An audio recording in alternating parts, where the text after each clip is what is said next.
So guys, finalmente vamos conhecer a tão falada e tão famosa regra da cadeia. Nesse vídeo ainda assim iremos ver apenas o enunciado e a gente só vai conhecer na prática a partir do próximo vídeo.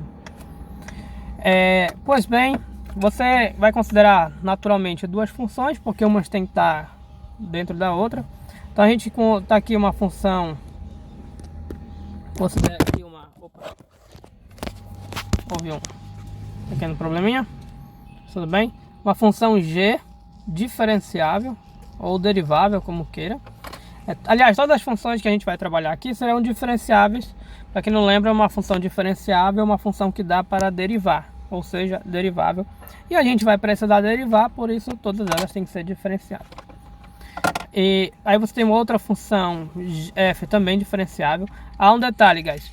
A nossa g vai ser diferenciável na variável x, entendeu? Em x. Então eu vou poder derivar g em x. É por isso que aparece aqui, ó, veja bem, a derivada do g em relação a x. A nossa f vai ser derivável pelo menos na g aplicada em x. Ok? Isso aqui são hipóteses para funcionar o nosso teorema. A gente vai ver como funciona na prática. Aí a gente pode compor, aplicar a f, pegar a composta de f com g, vou segurar aqui, pegar composta de f com g, ou seja, o que é isso aqui para quem não sabe? É a f aplicada na g, tá aqui, f aplicada na g. Essa função f aplicada na g é uma nova função e vamos batizá-la de fzão, aqui fzão, que nem a gente fez lá no primeiro vídeo. Então eu pego a f, aplico na g, a fzinho, aplico na gzinha, e tem uma nova função que é o fzão.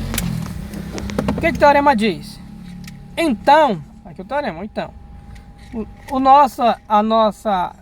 essa nossa função fzona, que é a composta da fzinha com a gzinha, sabe Deus o que é isso? Mas basicamente, uma aplicada na outra, será diferenciável e a derivada será dada por isso aqui, ó. Por isso aqui, por essa regrinha. Mas o que isso significa? Porque, naturalmente, falando dessa maneira, mostrando essas palavras, a gente não costuma entender muita coisa à primeira vista não, que é totalmente natural. O importante é o significado. O que significa? Significa o seguinte, guys, que o que o teorema nos diz é, quando você for derivar, essa derivada de fzão é a composta. Você vai derivar uma função com interna, que aqui a fórmula do fzão. O fzão é uma função fzinho com interna gzinho. Então você vai derivar uma função com interna, perceba aqui, ó. A derivada é igual a derivada da fzinho, isso aqui é a derivada da fzinho, aplicada na interna, vezes a derivada da interna. Ou seja, você quer derivar uma função com interna? Como é que eu derivo? Eu quero. Como é que eu derivo a função?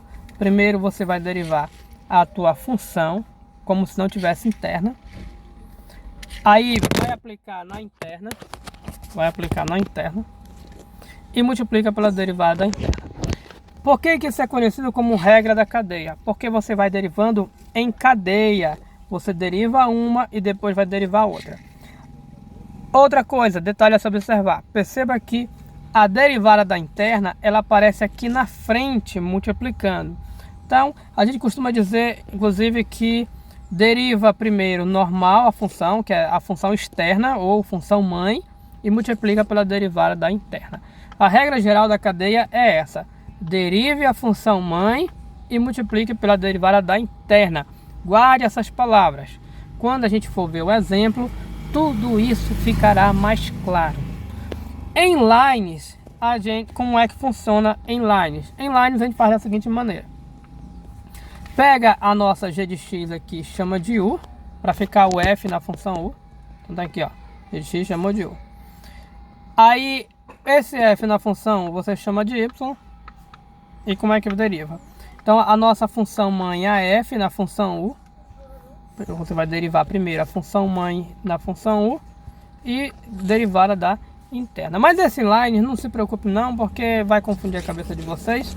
E a gente vai ver o lines no futuro, quando a gente for ver derivação implícita. Por enquanto, a gente vai abordar dessa maneira, e os exemplos dos próximos vídeos vai deixar tudo mais claro, para a cabeça que está fritando não se confundir mais. Thanks.